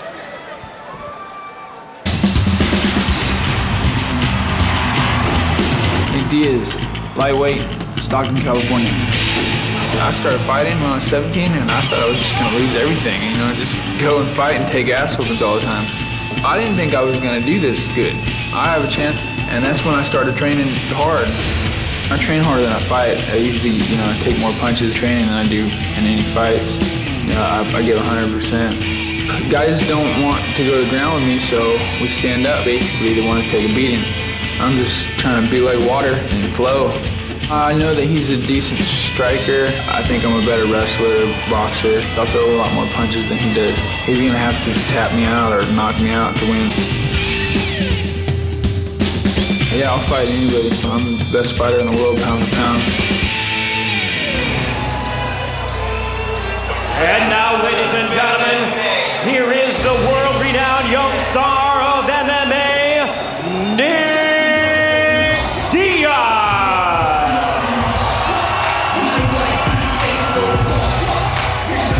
Thunderous reception for Nick Diaz, and in his last fight, he proved to everyone what a special athlete he really is. Against a very game Mike Ina on Ina's home turf of Hawaii, and hampered by the early stages of an undetected staph infection, Diaz rose to the occasion and earned a chance at his first world championship. And he better be at the top of his game, because his adversary possesses the type of style to give him problems, particularly while standing. I'd be interested to see if Diaz plays his strong hand and takes this fight to the ground, or takes the bravado bait and trades with Noon standing. Regardless of public opinion, guys, Diaz fears he clearly dominated the fight versus Ina.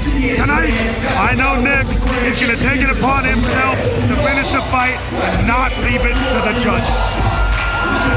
We are almost set for the Elite XC 160-pound world title fight. Let's take you to the tail of the tape. Diaz is 24, as is Nunes. Diaz has the height and reach advantage. Both come in at 160 pounds. Both have a boxing background. Diaz, Brazilian Jiu-Jitsu. Nunes, also Muay Thai. Let's go through the rules of combat for Elite XC. The three judges will score the fight based equally on striking, grappling, aggression, and cage control. They'll score it on a 10-point must system. The winner of each round gets 10 points. The loser 9 or less. No knees to the head of a downed opponent. Only the referee or doctor can stop the fight. And again, a reminder, because it is an Elite XC world title fight, we are set for 5 5-minute rounds. Once again, here is Jimmy Lennon Jr. Ladies and gentlemen, we welcome you to the American Bank Center here in Corpus Christi, Texas, as Elite XC presents the featured bout of the evening, brought to you by Rockstar Energy Drink, Hunter World Markets, and Showtime. This bout is sanctioned by the Texas Department of Licensing and Regulation Combative Sports Program. The executive director is William Kuntz. Introducing to you our judges scoring this bout from cage side: Perry Hillen, Lee Rogers, and Lucy Rogers. And our referee in charge of this bout, Kerry Hatley. All right, fans, here we go with our main event of the evening. 5 5-minute rounds scheduled for the Elite XC World Lightweight Championship. And now, ladies and gentlemen in attendance and MMA fans joining us around the world, live from Corpus Christi, Texas, it's showtime! Introducing to you first on my left, he is fighting out of the blue corner, standing 5 feet 10 inches. He weighed in at 160 pounds. Raised in the disciplines of boxing and Muay Thai, his combined professional boxing and kickboxing record stands at 21 wins and 2 losses, with an MMA record of 4 wins, 1 defeat, and all 4 wins coming by way of knockout. Representing City Boxing, fighting out of San Diego, California, by way of Kailua Kona, Hawaii. Ladies and gentlemen, please welcome the hard-hitting lightweight contender, KJ Noon.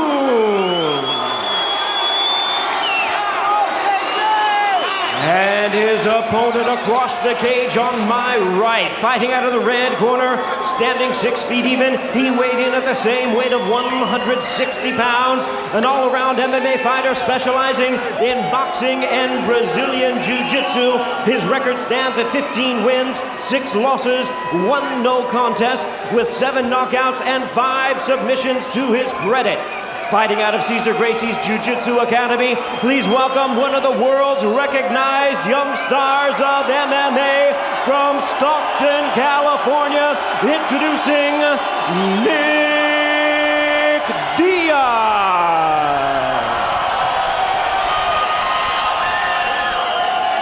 get a referee in charge, Kerry Hatley, now to give instructions. Okay, gentlemen, main event, back up, Nick, back up. Elite XC Lightweight Championship of the World, 5-minute rounds. Any questions from here? Any questions from here? Good luck, man. Go back to your corner. Right here, Nick. John L. Sullivan was the first heavyweight boxing champion of the world. The Green Bay Packers, the first NFL Super Bowl champs. The first Major League Baseball World Series champion was Boston. Tonight, November 10th, 2007, another first takes place as Elite XC crowns its first 160-pound world champion. Who is it going to be? Nick Diaz or KJ Noons? We're about to find out. And notice how they don't touch gloves. Ooh, nice body shot by Noons. Very vivid illustration of the reach advantage by Diaz, snatching that single leg. Noons defending it along the cage. It's a smart game plan already for Nick Diaz. We know he can bang standing up, but Noons has got such a pedigree for stand-up fighting. Nice escape by Noons. And again, Nick Diaz, a cumulative puncher, constant movement. This guy's participated in triathletes days after leaving the hospital. Again. KJ has got to be careful because he's dipping his head to his right. But Nick Diaz telegraphing the shot a bit. Noons able to sprawl. What I was getting to is that Nick Diaz, if he's got a left roundhouse kick, if KJ moves his head to the right, throw the head kick. Nick's an extremely tactical fighter. It's really interesting to watch him.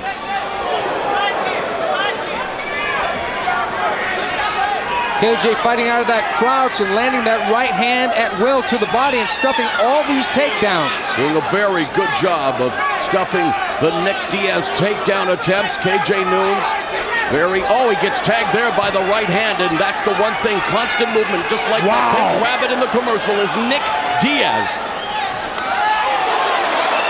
He can't take a lot of those guys. Later on, if it goes later, those are going to accumulate. KJ Noons with a boxing pedigree. Nick Diaz also 1-0 as a pro boxer. He has trained with former WBA and WBC world champion Luisita Espinoza. Noons blocked that roundhouse and tags Diaz with that right hand. KJ's gained a little confidence right here that he's stuffing those takedown attempts. Tries to stuff him with that knee that Edson Berto saw in his last time out.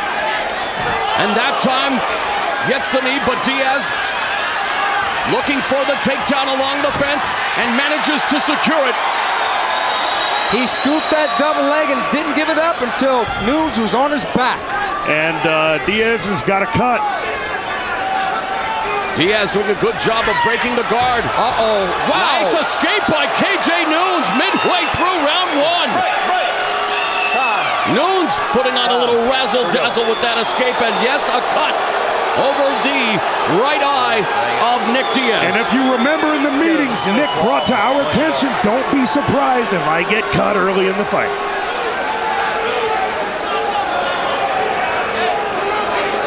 The 160-pound version of Pedro Hizzo, susceptible to cuts. Let's go a little bit. Keep it out of his eye. All right, here we go, man. Here we go. Over here. That cut is actually in a pretty bad place. It's right on the eye, right above the eyelid. Okay, you ready to go? You ready to go? Under the brow, guys. It's go right into the eye. KJ's got to have some confidence. Will this give KJ Noons confidence to pick up the pace a bit? Will this make Nick Diaz a desperate man? He's been here before. A veteran, and he gets tagged with that right hand. A beautiful counter straight right put Nick Diaz down. And no question about it. KJ Noons now smelling the blood, looking to attack Nick Diaz as he really put him down with that straight right hand. KJ is making city boxing pretty proud right now, gentlemen. Noons wanting Diaz to get back up on his feet. And we got another cut. And a high roundhouse blocked by Diaz. Diaz's face beginning to show the toll of these shots from KJ Noons, and he's doing a great job of avoiding the takedowns attempts of Nick Diaz. Well, look at the look in KJ Noon's eyes right now, gentlemen. The one thing KJ Noons can ill afford to do is get overly confident and become reckless, knowing that Nick Diaz has been cut, and it seems to be over both eyes. Stick and move, like I said earlier, guys. Stick and move. Noons trying to come in at angles. Diaz now trying to hunt him down with those peppering left shots. And again, it may look like Nick Diaz is not hurting his opponent, but again, it's the cumulative effect. This is the Nick Diaz strategy, peppering KJ Noons now in the final minute. And let's remember what Diaz's face looked like in the Gomi fight when he absolutely destroyed him at the end. Another straight right from Noons. There goes the mouthpiece. Noons is using a lot of head movement and avoiding most of the significant shots that Diaz is throwing so far. You got to wonder if Diaz sustains this for a couple rounds, how is the cardio going to come into play? Are you surprised at KJ Noons' takedown defense at all, Stephen? No, I'm not, because we saw a great takedown defense against Berto, but against someone like Nick Diaz, who is so well schooled on the ground, and again with that reach and height advantage, it's been around that definitely belongs to KJ Noons. As Diaz tries for the takedown again, we're at the end of round one. A great opening 5 minutes. Beautiful. As Diaz and Noons battle for the Elite XC 160-pound world title.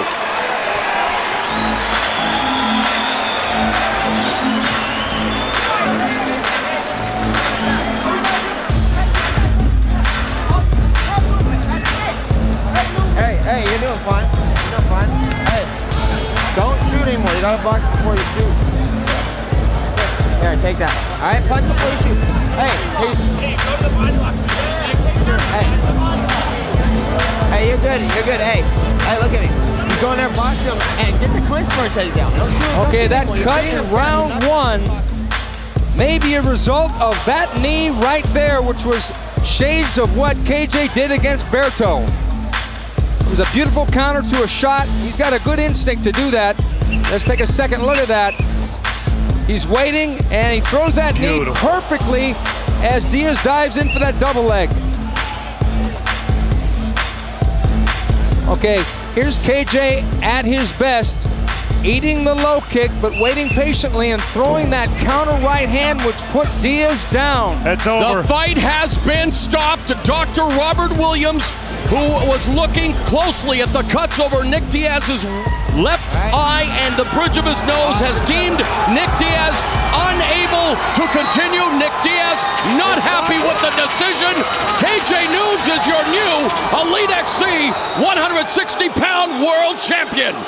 KJ Noons used every angle in the book standing up. And boy, he made Nick Diaz look like he'd been through the windshield of a car at 65 miles an hour. And Nick Diaz is storming back to the dressing room. He cannot believe what has just transpired. And again, the safety of the fighter is paramount. Stephen, clarify what just happened. The referee inspecting the cuts over the left eye and the bridge of his nose. Obviously, the more serious was the cut over his eye. Yeah, the cut over his eye, and he's got some blood from a couple different places, and he looked really bad. And you got to respect the official's decision here. An emotional KJ Noons pulling off what has to be considered an upset. KJ Noons wins his first world championship here tonight in Corpus Christi via first round technical knockout. Again, Nick Diaz in the back. And I'm wondering what is going through his mind. Obviously, as you see, not very happy with what has transpired here tonight.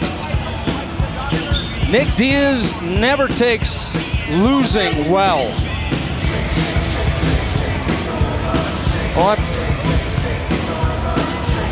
There is a new champion in Elite XC. Let's make it official with Jimmy Lennon Jr.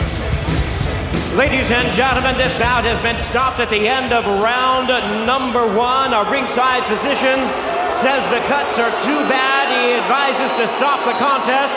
He is the winner by way of technical knockout, and he is now the new Elite XC World Lightweight Champion, KJ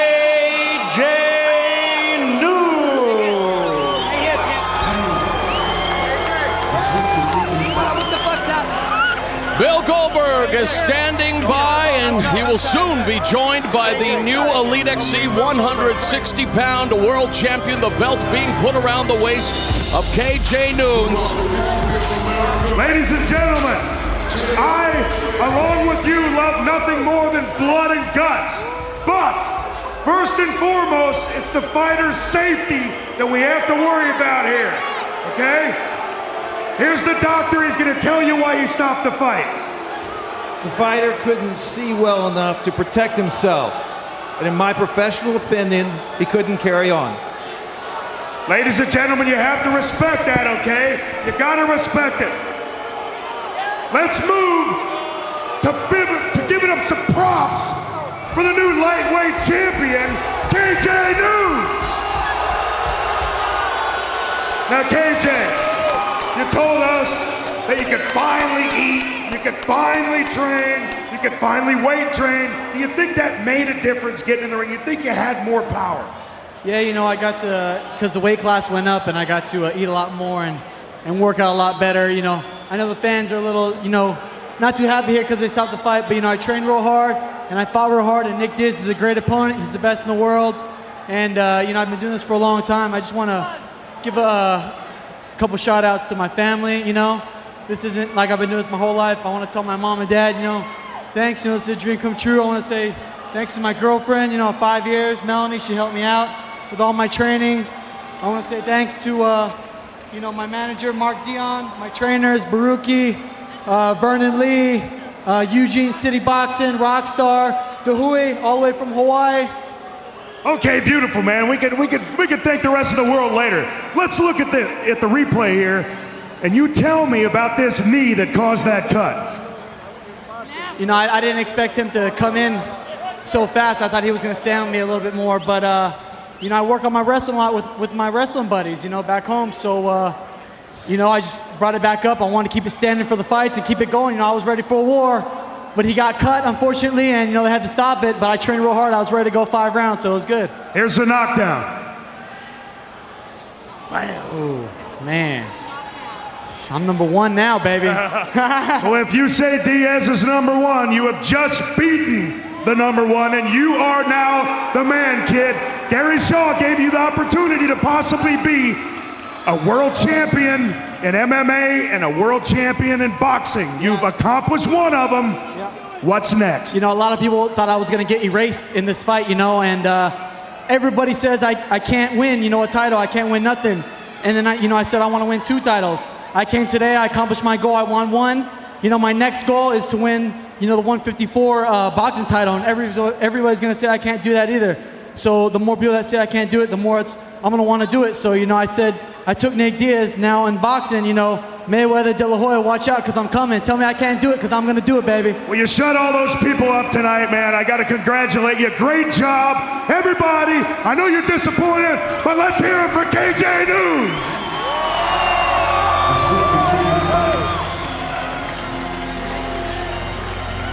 KJ Noons was signed by Elite Extreme Combat and President Gary Shaw to a MMA and boxing deal. He came in with a lot of hype in our first show back in February, took on Charles Crazy Horse Bennett. What was considered an upset, he was knocked out. Began the comeback trail, culminating tonight with this shocking victory over Nick Diaz for the Elite Extreme Combat 160-pound world title. But Steven, the thing that strikes me, Nick Diaz told us in the interview, the only way he thought KJ Noons would beat him and win the title was if he cut him over the eye, and that's exactly what happened. That's exactly what he did. The thing that impressed me about KJ Noons tonight was the angles he used, the takedown defense, and he just kept dropping bombs all fight long. KJ Noons, your new Elite Extreme Combat world champion at 160 pounds. Bill Goldberg joins us once again. Bill, we saw KJ Noons shock the world in the main event. How about Kimbo Slice? We only got 19 seconds worth of his MMA debut. What do you think about the former street fighter turned elite fighter? You know, it's a great progression for Kimbo. There's no question about it. This is a great move for him. It's something he's trained very, very hard for. There's no question about it. We saw that. I want to go back to KJ for a second. Now, the first time we saw KJ here, He got upset by Crazy Horse. And I got to tell you, that kid has got some cojones because he has worked hard and hard. He was an underdog versus Berto. He comes out and he wins. Underdog versus Diaz tonight. He wins the title. Ups to KJ Noons. Let's go to the results of what was an entertaining night of fights here in Corpus Christi, Texas. Antonio Silva defeated Jonathan Wiezorek at the 3:12 mark of round 1 by way of submission with a rear naked choke. Kyle Noke defeated Dr. Seth Kleinbeck by TKO at the 4:22 mark of round 2 after a devastating elbow to the eyebrow. A very hyped up Jake Shields defeated Mike Pyle with a rear naked choke at the 3:39 mark of round 1. Internet street fighting legend Kimbo Slice, making his very first official mixed martial arts start, defeats Cantrell by TKO. It only took 19 seconds. And in the main event, KJ Noons open cuts over Nick Diaz's eye on the bridge of his nose in round 1. The referee, the doctor, they stopped the fight at the end of the round. KJ Noons is the new Elite Extreme Combat Lightweight World Champion.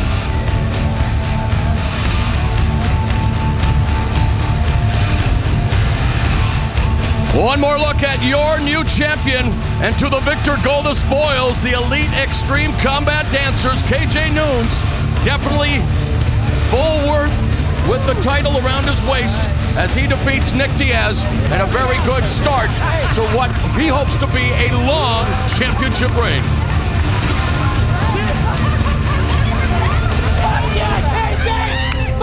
For more information on upcoming Showtime Sports mixed martial arts and boxing events, we invite you to visit our website at show.com.